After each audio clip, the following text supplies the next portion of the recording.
আসসালামু আলাইকুম রহমতুল্লাহি আবরাকাতুহ।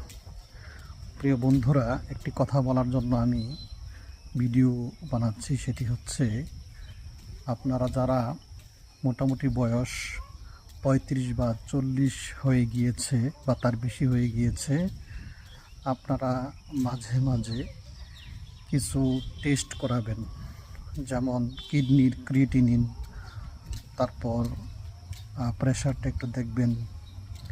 কারণ এগুলো আসলে সহজে আপনি শরীরে বুঝতে পারবেন না। সুতরাং আপনি টেস্ট করলেই যে আপনাকে ডাক্তার ওষুধ দিবে, আপনি এমনটা ভেবে আপনি ভয়ই করেন না। এটা আসলে ঠিক না। আপনার হয়তো প্রেশার একটু বাড়তে পারে, হয়তো ক্রিয়েটিনিন একটু বাড়তে পারে, কিন্তু এই যে একটু বাড়লো, এতে হয়তো বা আপনি শারীরিকভাবে কিছু প্র্যাকটিস করলে, কিছু নিয়মতান্ত্রিকভাবে চলাফেরা করলে হয়তো এগুলো কমে যাবে।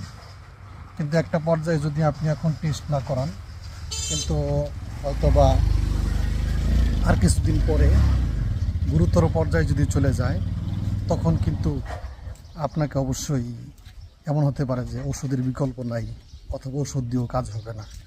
সুতরাং আমি অনেকের সাথে কথা বলছি, এগুলো বললে যে যদি বলি একটু টেস্ট করাবেন, তো অনেকেই বলে না, ভয় করে। আসলে এটা ঠিক না। আপনি টেস্ট করান। যেমন আমি কিছুদিন আগে হঠাৎ করে, আসলে ইচ্ছা করে টেস্ট করিনি, কোনো একটা জায়গায় আমি প্রেশার মাপলাম, একটু প্রেশারটা বেশি, 140 বা 42 উপরেরটা, নিচেটা 90। আবার এটার পরে আমি দেখলাম যে আসলে প্রেশারটা একটু বেড়ে গেছে। তা আমি ডাক্তার কাছে যাইনি অবশ্য, আমি একটু ওজনটা কমানোর চেষ্টা করতেছি, খাওয়া দাওয়া কন্ট্রোল করেছি। এই ঈদুল আজহাতেও অতটা গোশত খাইনি, আলহামদুলিল্লাহ। তা আমার মোটামুটি এখন কন্ট্রোল চলে আসছে। গতকাল দেখলাম 131 চলে আসছে উপরেরটা। তো